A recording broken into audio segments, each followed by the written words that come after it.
This is another guitar tutorial. Ito yung tinipa ko last Sunday. So, this one is from Mayonnaise, yung paraan. So, ito yung acoustic version ni Monty. So, parang ano lang siya, short version nung paraan. So, parang ano lang, 3 verse, saka 3 chorus lang. So, parang wala na yung parang bridge part na nun eh. So, let's go. Okay, yung chord note niya, bali 4 lang. So, it's D, A, it's A, basic A, and then B minor. Pwedeng ganito, or pwede naman ganito. It's A2,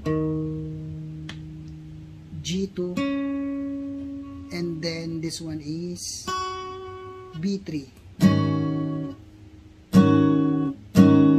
B minor lang. B minor din yan.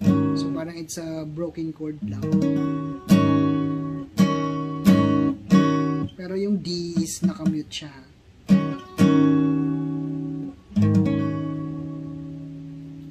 Tapos next would be G.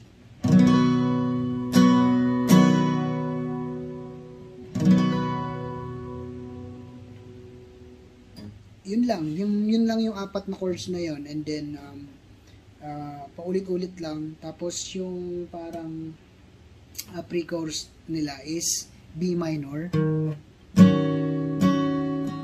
A, G, tapos D. Parang ganito.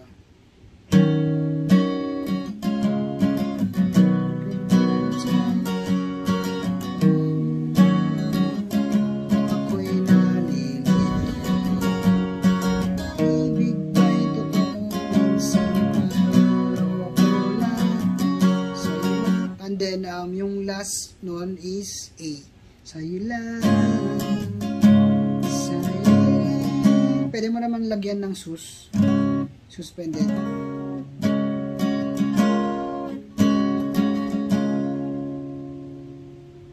Ulit.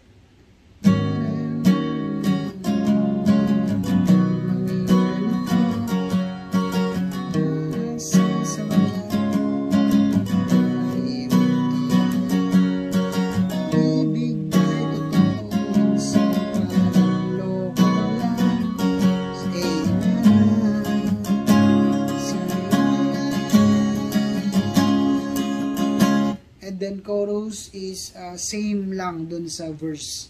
A.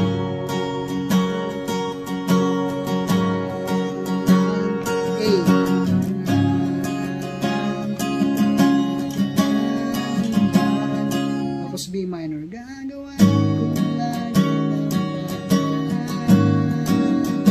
Tapos G.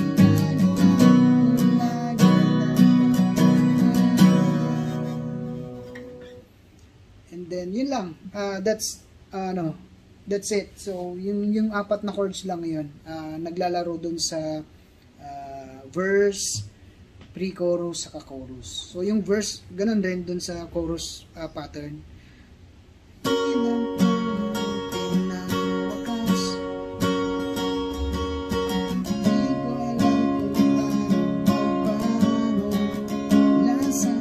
B minor.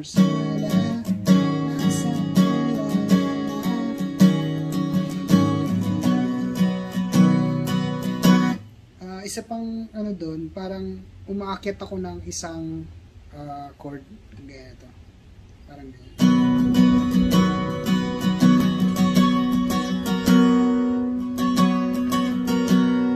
Pero kung hindi abot, you can play G na lang. Sira ang lahat ng plano ko. A. Hindi ko alam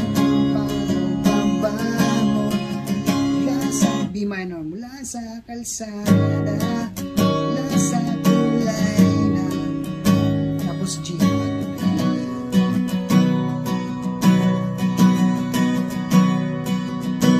Balik ulit. Ilang taon na akong ganito. Tapos A.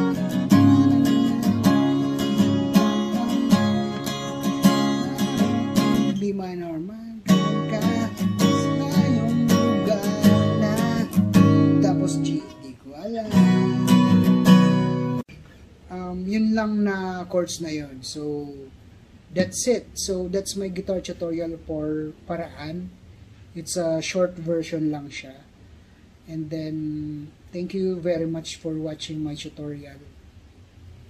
Please do follow me sa Facebook ko, yung Jongski, and then yung sa YouTube channel ko din na Jong TV 360. Thank you, and then see you next time guys. Salamat, bye-bye.